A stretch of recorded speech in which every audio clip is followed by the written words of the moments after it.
that's not going to happen again. So obviously I don't need to worry about it because I'm never going to be angry again in my life, and I'm never going to want to get revenge because somebody hurt me ever again. Which is obviously not true.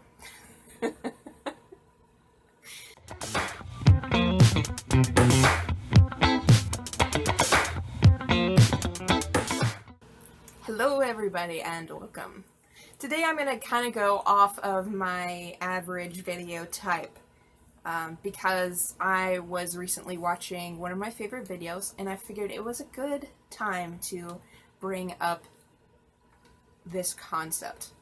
And there are a few videos that I tend to watch over and over and over and over and over and over again. There are some that I could even watch every single day and probably not get tired of them ever. I actually made a go at that with one of the videos, and I still love it and still want to watch it, so what can I say?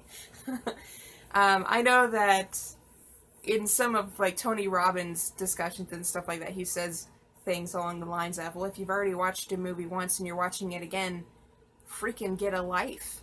And I'm like, dude, what are you talking about? You don't know. Because every time I watch these movies, it inspires me and makes me feel awesome and reminds me of truths that I seem to have forgotten, and so on and so forth. So the movie I watched this time, again, was Beauty and the Beast, the animated Disney version, 2D one.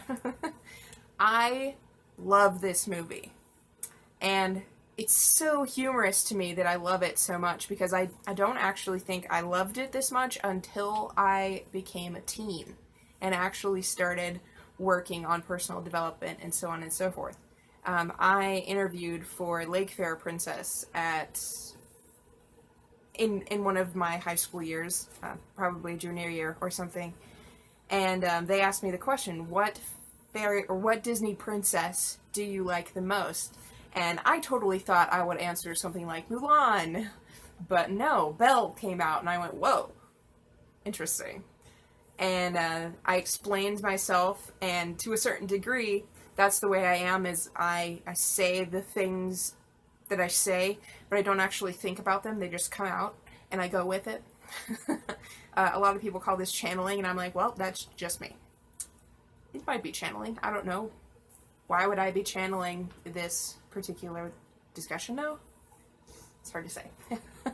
But yes, I answered Belle, and my response, my reasons for that were something along the lines of Belle embraces femininity, but she's still entirely strong and magnificent. She's not trying to be a man or take on the roles of a man or, to prove herself worthy in the man's world. Instead, she says, I am a woman and I like myself because of it. I appreciate the things that make me female. I appreciate being feminine. And I feel like by embracing that, I can be the best person that I can be, or that I want to be. And that was so shocking to me when I heard that coming out of my own mouth in that interview. And since I've watched Beauty and the Beast at least 3 times a year since that interview. But I kind of wanted to go in today the reasons as to why I continue to watch it and the lessons that I continue to relearn through the process of this video as I rewatch it on these various occasions. Probably the first reason why I love the movie Beauty and the Beast is because of the romantic connection between Beauty and Beast, obviously. But it's not because of their romantic side. It's not because of the, oh yeah, she finds him attractive and blah, blah, blah, blah. It's because Beauty and the Beast represent the two sides of every human in my eyes. You have the angel, glorious, magnificent, beautiful individual, and then you also have the monster, the one that will kill anybody that's a threat and, go out and conquer the world and prove that they're strong and, fight every battle, so on and so forth. You've got the beautiful side of you, you've got the angel on one shoulder, and you've got the devil on the other, And I very much like the concept of, instead of the angel and the devil, you have beauty and you have the beast. The two sides of you. And I think what makes their romantic connection so intoxicating to me is because it kind of like the concept of yin and yang, where you cannot have order without chaos, and you cannot have chaos without order. You cannot be good without the opportunity to also be bad. Like, if you are good because that is the only way you know how to be, are you really good? Given that you cannot make the choice, it is just what you know. And one of the most interesting things about this concept of good and evil is that you actually need to recognize the villainy in yourself. You need to recognize the beast in yourself in order to really embrace the good side of you. Because as humans, we are very, very good at rationalizing why we did things. And that includes bad things. For example, if you're in the schoolyard and somebody punches you, you punch them back. And then when somebody asks you, well, why did you punch him? You go, well, he punched me first. He started it. Or, if you're the one that did the punching in the first place, you're like, well, they deserved it. They were pissing me off. And all these other things. That is the beast in you. And when you explain it away like that, you're kind of saying, oh, that's not really me. That's not something I did. That was like the devil possessed me for a second. And, that's not going to happen again. So, obviously I don't need to worry about it, because I'm never going to be angry again in my life. And I'm never going to want to get revenge because somebody hurt me. Ever again. Which is obviously not true. I know that for me, I had several bullies throughout my childhood. And pretty much every single one of them would justify away their actions. And I was a bit of a bully as well. And I did the same to a certain extent. But one of the funny things that I have heard from my parents all the time is that they would threaten me with spanking if I punched my sister again for pissing me off. And I would think about how I would get spanked for punching her. But I would punch her anyway, because she was annoying me. And, I have come to regret my aggressive behavior from when I was young. But, I still look back and go, it made perfect sense at the time. I remember thinking very clearly that this was a great solution. You punch somebody once and they stop talking. And then you can go back to whatever it was you were doing, free and clear of whatever was bothering you in the first place. But I think one of the benefits of being a bully when you're young is you actually get in touch with the monster inside you a little bit better than the average person does. So, for somebody who doesn't get in touch with the monster within, they can learn to justify anything. And I personally think that's why Hitler ended up doing the things that he did. I think he got so good at rationalizing his behavior that he honestly thought he was doing the good thing. He thought he was creating a better world, so on and so forth. And I think that's actually the case for most villains of any sort, is they don't think they're evil. Nobody thinks they're evil.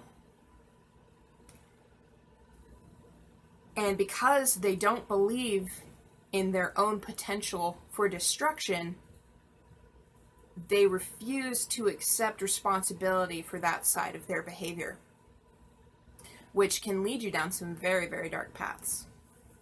I'd say on average, most people who don't embrace their monster aren't going to follow that path. But the potential for them to become the next Hitler is much, much higher than it is in somebody who does recognize the villainy that resides within them.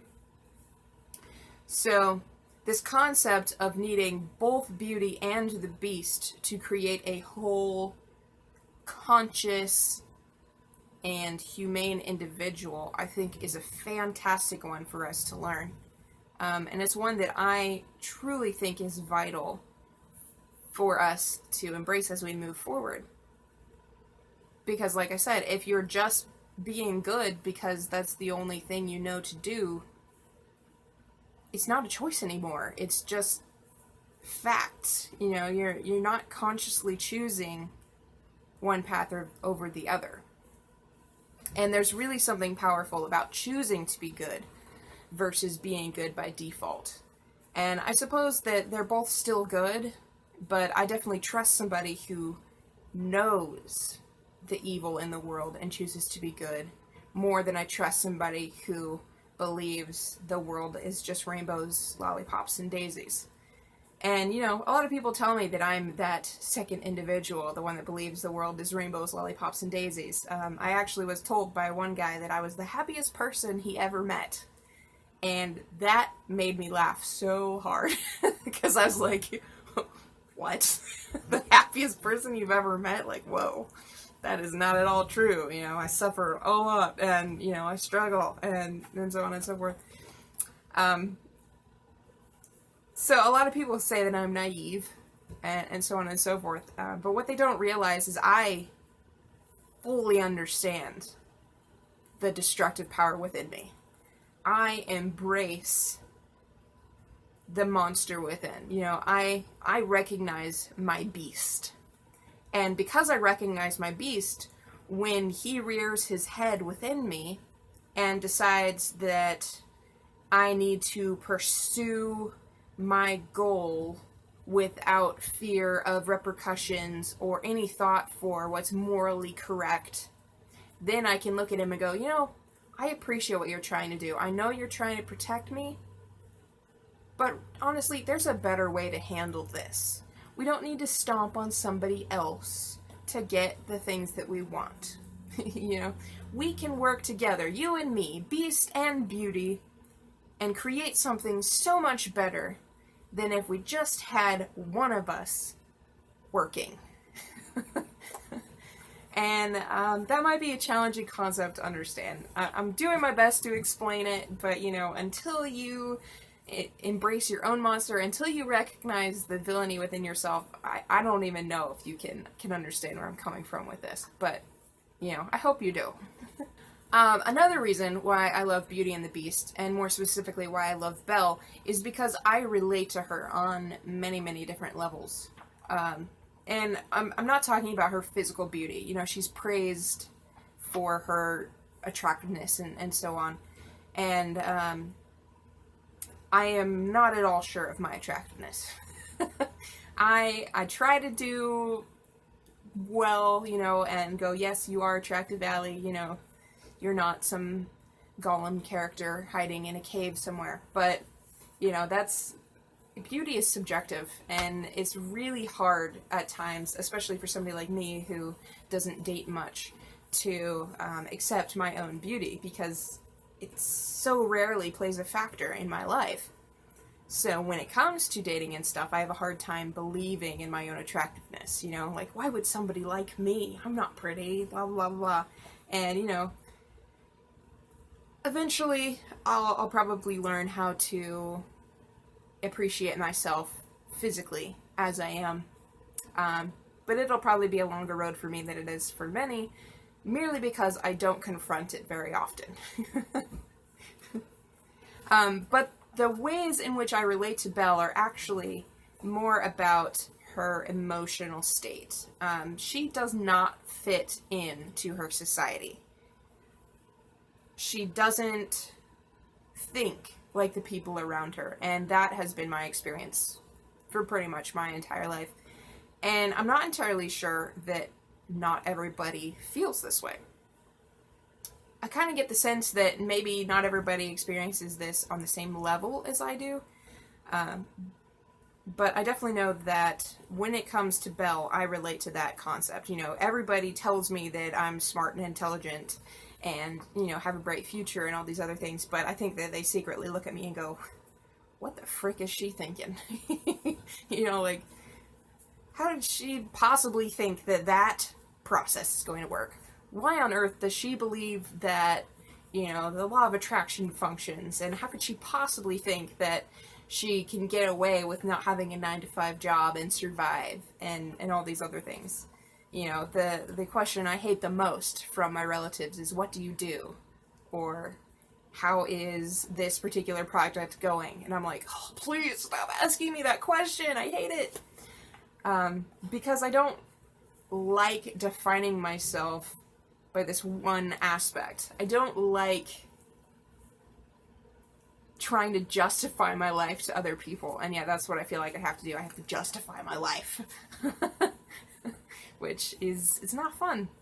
But I am not the 9-to-5 white picket fence 2.5 kids kind of girl. I'm the let's jump in a car and travel around the country for, you know, 2 months, come home and, you know, work in a band at a nightclub or something, and then repeat. You know, trying new things, learning new skills, going new places, shaking things up. You know, I like that kind of I like that kind of life. I love the growth that comes from uncertainty, and I, to a certain degree, seek it out. So, while Belle is praised for her beauty, to a certain degree, on the inside, she feels exactly the same way that the Beast does. And the Beast, who is shunned for his ugliness, says to himself, how could anybody possibly love a beast? And Belle, despite her physical attractiveness, actually wonders the same thing. How could anybody love somebody so different from the norm? And I think that's one of the biggest things I struggle with as well, is how could somebody possibly appreciate me for my weirdness? You know, how can I fit into this world where everybody tells me I should be something other than what I am? It's not an easy concept. But just as Belle has embraced the strength and wonder of her situation, I'm learning to do the same thing, you know, to appreciate myself because I'm different, to appreciate myself because I think differently, because I see the world differently, and because I don't fit into the norm. You know, to a certain degree, I am the third party perspective. You know, the individual everybody comes to and goes, okay, well, what is it that you see that we're not seeing? Which is cool. A lot of pressure, but cool. Another reason why I love Beauty and the Beast is because it does a really good job of emphasizing how you shouldn't just look at the surface or believe the first impression. That a person is so much more than you can ever possibly know. And if you give the time to actually learn who they are, you will essentially fall in love with every person you meet, because you recognize who they are. You know, you recognize their spirit, you recognize the struggle, you recognize the growth and the beauty, and, you know, yeah, it's an amazing thing. You really start to appreciate every individual. You actually start to appreciate the individual because of their difference. You know, you love them because of their life experience, not because they share your belief systems, or because they look the same as you, or want to do the same things that you want to do. And if you look at Beauty and the Beast, Belle's first impression of the Beast is not a good one. You know, she goes to find her father in the forest and discovers him locked away in a prison cell in a castle where he's slowly freezing to death. Then the Beast comes upstairs.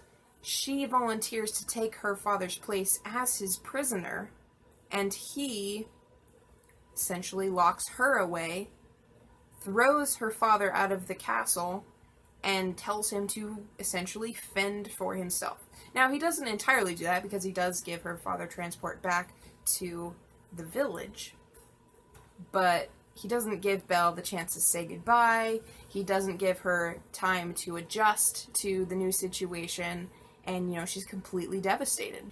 Additionally, the Beast is very gruff and aggressive. He's not polite, and he looks beastly. So, he looks and acts like a beast. And nobody would fault Belle for assuming that that's all he was. Most of us probably would assume that that's all he was. And part of the reason why this story is so compelling is because Belle doesn't just dismiss him after that. She keeps her heart open and allows him to surprise her. And once you know the backstory of the Beast, which you kind of get at the beginning of the movie, he was transformed into his monstrous form by an enchantress who saw his beastly nature inside and made him reflect that ugliness on the outside as well. And at the very beginning, they do have that phrase, who could ever love a beast? That's something he genuinely thinks and wonders. How could anybody possibly love him in this form? So it's no wonder that he behaves the way that he does. If you don't believe that somebody can love you, you're going to react defensively whenever you come in contact with somebody, because you don't want to face the potential of rejection. You don't believe that anybody can love you, so you're stopping rejection before it can happen. You are rejecting them before they can reject you. So, in essence, the Beast kind of embraces the most cynical views that any of us can have of the world. That life sucks and then you die. And I talked about that concept in the Foundational Beliefs video. And how that kind of mindset really doesn't help you much in life. You no longer give people the opportunity to allow you to express your heart, and it's really destructive, the cynical view. But it's also not shocking. So the Beast holding a cynical view makes perfect sense to us. He had a horrible situation happen, and now he's doing his best to cope with it while believing that nobody could ever accept him. On the other hand, Belle enters the castle knowing full well that he is beastly and mean, but she chooses to allow him the chance to surprise her. She chooses to see the best in him, rather than just accepting that what she has seen is accurate. And Jordan Peterson actually stated this very well in one of his videos, where he said there are three outlooks in life. There is the naive view that the world is rainbows and lollipops. There's the cynical view, which happens after your imaginary bubble is popped, once you discover the dead body laying in the grass under the leprechaun's bucket of gold, so on.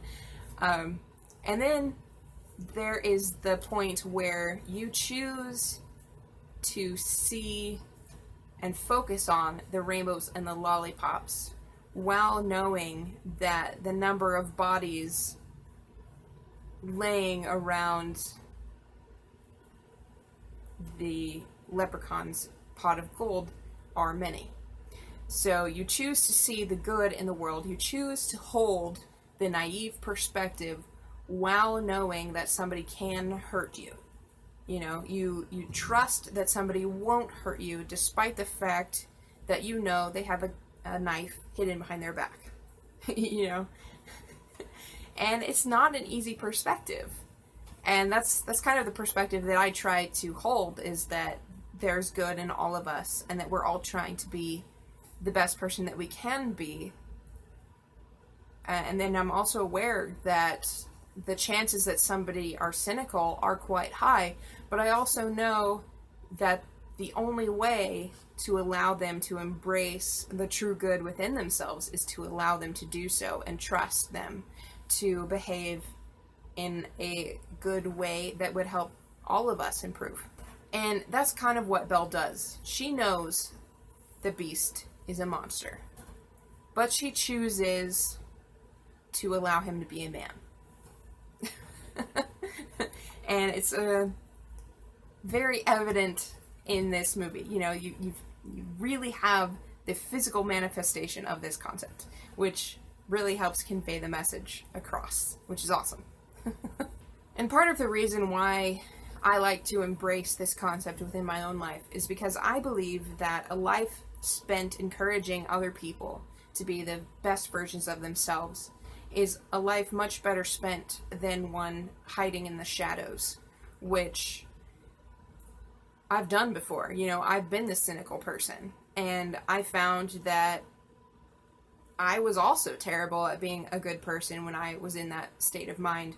So not only am I helping other people embrace the good within them, but I'm also, by allowing them to express the truth of their heart, I'm also encouraging myself to do the same.